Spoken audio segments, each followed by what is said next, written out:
Hello students, welcome back to AKT biology. बेटा आज मैं आपको थोड़ा सा बैक्टीरिया के बारे में बताऊंगी, स्पेशली ई कोलाई के बारे में बताऊंगी। ई कोलाई का स्ट्रक्चर और दूसरे ऑर्गेनिज्म हैं जो आर्किया वगैरह, उनका थोड़ा सा इससे क्या स्ट्रक्चर डिफरेंट है वो सब मैं आज आपके सामने डिस्कस करूँगी। उससे पहले मैं थोड़ा सा आपको ऑर्गेनिज्म जितने भी मतलब हैं अभी लिविंग ऑर्गेनिजम्स, उनकी फाइलोजेनी थोड़ा सा डिस्कस करना चाहती हूँ।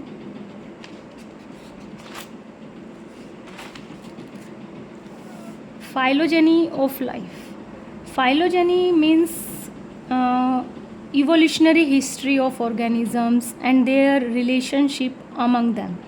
उनका मतलब कैसे ऑर्गेनिज्म इवॉल्व हुए हैं और उनका आपस में किस टाइप का, किस तरह से स्ट्रक्चरल या एनालोगस रिलेशनशिप है। Okay, it is said that कि जितने भी ऑर्गेनिज्म हैं वो कॉमन प्रोजेनाइटर से इवॉल्व हुए हैं, मतलब उन सब का एंसेस्टर जो है वो कॉमन रहा होगा। ठीक है, तो हम इन ऑर्गेनिजम्स को, लिविंग ऑर्गेनिजम्स को तीन कैटेगरी में, तीन डोमेन में डिवाइड कर सकते हैं: bacteria, archaea and यूकैरिया। Archaea, bacteria and archaea, इसमें आपके प्रोकैरियोट्स आएंगे, सभी यूनिसेलुलर ऑर्गेनिजम्स। एंड यूकैरियोट्स में, यूकैरिया में आपके यूकैरियोट्स आएंगे मल्टीसेलुलर ऑर्गेनिजम्स।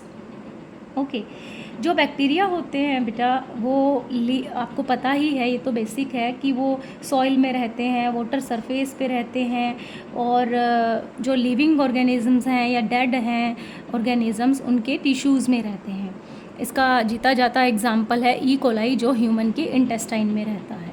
ओके, उसके अलावा आर्किया जो होते हैं वो बैक्टीरिया से स्ट्रक्चरली थोड़े से वो डिफरेंट होते हैं, although they are also unicellular. वो रहते हैं बेटा सॉल्ट कंडीशंस में, सॉल्टी लेक में, हाइपर सेलाइन लेक्स में, हॉट स्प्रिंग्स में, ओशियंस की डेप्थ में, मतलब एक्सट्रीम कंडीशंस में वो रहते हैं, नॉर्मल कंडीशंस में वो नहीं रहते। और यूकैरियोट्स तो आपको पता ही है, आपके मल्टी सेलुलर ऑर्गेनिजम्स हैं जिनको आप मतलब हाईली इवॉल्व्ड ऑर्गेनिजम्स। ठीक है, उसमें आपके ह्यूमन बीइंग भी आ गए, प्लांट्स आ गए। और इट इज़ सैड दैट अगर सेल की स्ट्रक्चर की बात करें थोड़ा बहुत, यूकैरियोट्स जो हैं they more closely related to archaea as compare to bacterias.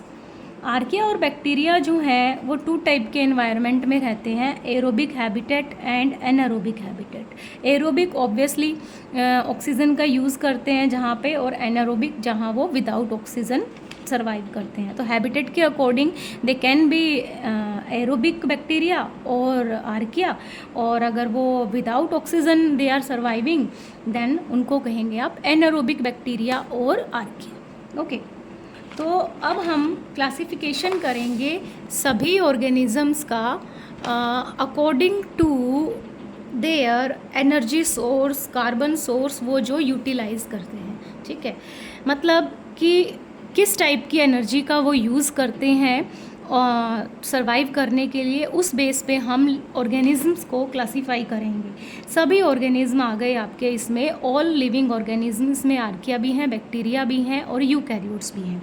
लेकिन एनर्जी सोर्स के बेस पे हम इन ऑर्गेनिजम्स को टू कैटेगरी में डिवाइड करेंगे: फोटोट्रॉप्स एंड कीमोट्रॉप्स। फोटोट्रॉप्स, जैसे इसका नेम सजेस्ट कर रहा है, photo means light, sunlight. Okay, वो ऑर्गेनिजम्स जो सनलाइट को ट्रैप करते हैं और उसको यूज़ करते हैं एज एनर्जी सोर्स, उनको बोलोगे फोटोट्रॉप्स। इसमें आपकी प्लांट्स, ऑब्वियसली प्लांट जो है सनलाइट यूज़ करते हैं फोटोसिंथेसिस करने के लिए। कीमोट्रॉप्स, जैसे अगेन इसका नेम सजेस्ट कर रहा है, कीमो कम फ्रॉम केमिकल्स। वो ऑर्गेनिजम्स जो एनर्जी ड्राइव करते हैं from the oxidation of chemical fuels, उनका फ्यूल क्या है? केमिकल्स। अब कीमोट्रॉफ को, क्योंकि आपको पता है दो तरह के केमिकल्स होंगे, ऑर्गेनिक एंड इनऑर्गेनिक, तो इसी बेस पे कीमोट्रॉफ्स ऑर्गेनिजम्स को हमने टू कैटेगरी में डिवाइड कर दिया: लिथोट्रॉफ्स एंड ऑर्गेनोट्रॉफ्स। लिथोट्रॉफ जो हैं वो इनऑर्गेनिक फ्यूल को ऑक्सीडाइज करते हैं और अपना मतलब सरवाइव करते हैं। अब इनऑर्गेनिक फ्यूल्स में आ गए एलिमेंटल सल्फ़र आ गई, सल्फेट, नाइट्रिक को नाइट्रेट्स में कन्वर्ट करते हैं, फेरस को फेरिक में वो कन्वर्ट करते हैं, ठीक है। वो लिथोट्रॉफ्स होते हैं जो इनऑर्गेनिक फ्यूल पे सरवाइव करते हैं। उसके एग्जांपल हैं sulphur bacteria, hydrogen bacteria, right. और ऑर्गेनोट्रॉफ्स जो ऑर्गेनिक कंपाउंड्स पे सरवाइव करते हैं, उसको ऑक्सीडाइज करते हैं, उसके सराउंडिंग में जो भी ऑर्गेनिक कंपाउंड होते हैं उसको यूज़ करके। मोस्टली सभी बैक्टीरिया जो हैं वो क्या है, जो तुम्हारे बैक्टीरिया हैं वो हैं ऑर्गेनोट्रॉफ्स हैं। और उसके अलावा नॉन फोटोट्रॉफिक यूकैरियोट्स भी आपके ऑर्गेनोट्रॉफ्स आएंगे, उसमें ह्यूमन भी आ गया, ठीक है। एक और क्लासिफिकेशन है कि कार्बन सोर्स के बेस पे भी हम ऑर्गेनिजम्स को डिवाइड करेंगे। जो फोटोट्रॉफ है, जो सनलाइट यूज़ करते हैं, उनको भी उनके कार्बन सोर्स के बेस पे हम फोटोट्रॉफ को आगे 2 कैटेगरी में डिवाइड करेंगे, autotrophs and heterotrophs. Auto means self, जो अपना फूड खुद बनाते हो, ठीक है। वो कहाँ से बनाते हैं, उनका कार्बन सोर्स होता है कार्बन डाइऑक्साइड, ठीक है। प्लांट जो फोटोसिंथेसिस करते हैं वो कार्बन डाइऑक्साइड का यूज़ करते हैं, सनलाइट का यूज़ करते हैं, राइट। तो इसका एग्जांपल है सियानोबैक्टीरिया, blue green algae and vascular plants, जो हायर प्लांट्स हैं, एंजियोस्पर्म्स हैं, वो ऑटोट्रॉफ्स की कैटेगरी में आएंगे। हेट्रोट्रॉफ्स, हेट्रो मीन्स अदर्स, मतलब जो ऑर्गेनिजम्स जो दूसरों पे डिपेंड करते हैं अपने फूड के लिए, ठीक है। तो वो they obtain carbon from organic compounds. इसके एग्जांपल है purple bacteria, green bacteria, okay. This is the about brief classification of all the organisms. अब इसमें से हम बैक्टीरिया जो है, मोस्ट कॉमनली यूज्ड बैक्टीरिया जो है वो ई कोलाई है, आपको पता ही है। और साइंटिस्ट भी ज़्यादातर एक्सपेरिमेंट्स, अगर आप साइंस के स्टूडेंट्स हो आपको पता ही होगा, मोस्ट ऑफ द एक्सपेरिमेंट जो है वो ई कोलाई पे करके ही प्रूफ किए जाते हैं, ठीक है। तो आज हम थोड़ा सा ई कोलाई के बारे में पढ़ेंगे कि ई कोलाई का स्ट्रक्चर कैसे है।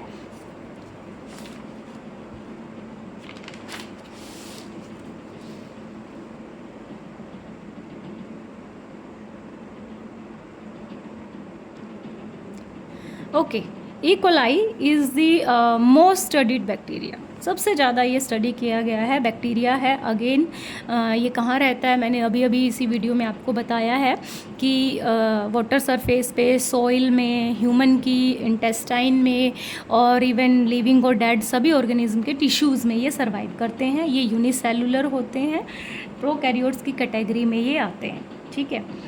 ये मैंने ई कोलाई की एक रफ से स्ट्रक्चर बना रखी है। सभी बैक्टीरियाज जो होते हैं ना, जनरली जितने भी बैक्टीरिया हैं, ई कोलाई भी आ गया उसमें, वो कॉमन फीचर्स तो वो शेयर करते हैं, बट लेकिन उनमें थोड़ी थोड़ी वेरिएशंस आ जाती है, इसीलिए वो ग्रुप के अकॉर्डिंग मतलब उनके ग्रुप्स बन जाते हैं स्पेसिफिक स्पेशलाइजेशंस की वजह से, ठीक है। बट आज हम पढ़ेंगे ई कोलाई के बारे में, ठीक है।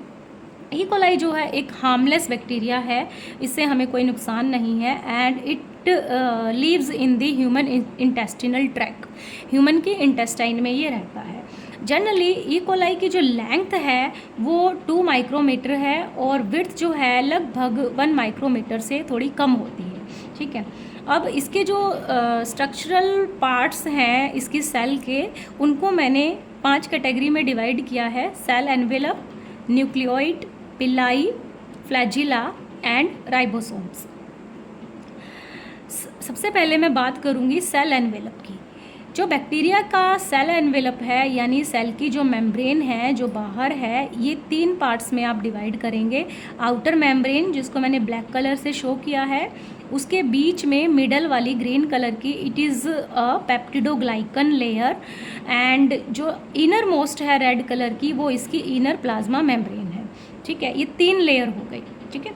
जो आउटर मेम्ब्रेन है, ये यहाँ पे this is the outermost layer, then उसके बीच वाली जो मिडल लेयर है, पेप्टिडोग्लाइकन लेयर है, ये बहुत ही पतली होती है, थिन होती है, बट ये जो है बैक्टीरिया को शेप और रिजिडिटी प्रोवाइड करती है। पतली बेशक होती है बट ये बहुत स्ट्रॉन्ग होती है, इसीलिए बैक्टीरियल सेल को शेप और रिजिडिटी ये प्रोवाइड करती है। और पेप्टिडोग्लाइकन, जैसे इसका नेम सजेस्ट कर रहा है, it is made up of polymer of N acetyl glucose amide and muramic acid. Then inner membrane, plasma membrane. Plasma membrane तो आपको पता ही है, it is a thin bilayer of lipid and some penetrated proteins. Plasma membrane lipids और proteins की बनी होती है। Then will talk about the cytoplasm. ये जो है अंदर का फ्लूइड जो है, ऑब्वियसली इट इज़ साइटोप्लाज्म। इस साइटोप्लाज्म में लगभग 15,000 के आसपास राइबोसोम्स होते हैं। राइबोसोम्स यूकैरियोट्स में भी क्या है, प्रोटीन सिंथेसिस फैक्ट्री है, एक तरह से प्रोटीन बनाने में हेल्प करते हैं। तो यहाँ पर भी बैक्टीरिया में भी राइबोसोम्स जो हैं वो प्रोटीन्स बनाने का उनका सेम फंक्शन होता है। उसके अलावा various different enzymes and there types. जो ई कोलाई का साइटोप्लाज्म है उसमें अलग अलग तरह के डिफरेंट एंजाइम्स होते हैं, उसके फर्दर सब टाइप्स होते हैं। उसके अलावा इसमें बहुत सारे ऑर्गेनिक कंपाउंड्स होते हैं, 1000 के आसपास या उससे कम, जिनका मोलिकुलर वेट 1000 से कम होता है। उसमें सभी मेटाबोलाइट्स भी आ गए, कोफैक्टर आ गए, इनऑर्गेनिक आयंस आ गए। ये मैंने यहाँ गलत लिख दिया, प्रोटीन सिंथेसिस में हेल्प करते हैं राइबोसोम्स। ठीक है। सो आउट सेल एनवेलप आपने कर लिया, जिसके 3 पार्ट्स हैं, outer membrane, peptidoglycan layer middle वाली जो एन एसिटाइल ग्लूकोजामाइन और म्यूरामिक एसिड से मिलके बनी है, उसका पॉलीमर है। इनर मेम्ब्रेन लिपिड और पेनिट्रेटेड प्रोटीन से बनी है, this is cell membrane. Then cytoplasm, cytoplasm में बहुत सारे राइबोसोम्स हैं, अलग अलग तरह के एंजाइम्स हैं, ऑर्गेनिक कंपाउंड्स हैं, metabolites and cofactor, inorganic ions भी हैं। ठीक है। और उसके अलावा ये छोटे जो हेयर लाइक स्ट्रक्चर हैं पूरी बॉडी पे, इनको बोलते हैं पिल्लाई। ये बैक्टीरिया के एडिशन के लिए, स्पॉट के लिए, सबस्ट्रेट पे अटैचमेंट के लिए हेल्प करती है। ये जो लॉन्ग हेयर लाइक स्ट्रक्चर्स हैं, इनको आप फ्लैजिला बोलोगे। ठीक है। और ये इसको प्रोपेल करने में हेल्प करते हैं, मोशन के लिए, मूवमेंट के लिए हेल्प करते हैं फ्लैजिला। ठीक है। बेसिक डिफरेंस जो है प्रोकैरियोट और यूकैरियोट का, जो आपको पता ही है, वो न्यूक्लियस का है। जो प्रोकैरियोटिक यानी बैक्टीरिया का जो न्यूक्लियस होता है वो, उसको हम न्यूक्लियोइड बोलते हैं। क्यों? बिकॉज जो बैक्टीरिया का यानी ई कोलाई का जो न्यूक्लिक कंटेंट है, क्रोमोसोम डीएनए, वो मेम्ब्रेन बाउंड नहीं होता, इसमें कोई न्यूक्लियर मेम्ब्रेन नहीं होती। जो जेनेटिक मटेरियल है बैक्टीरिया का वो एक जगह स्केटर्ड होता है। ठीक है। और कुछ उसमें साथ में एसोसिएटेड प्रोटीन्स होते हैं। जिस रीजन में वो स्केटर्ड होता है उस रीजन को बोलते हैं न्यूक्लियोइड।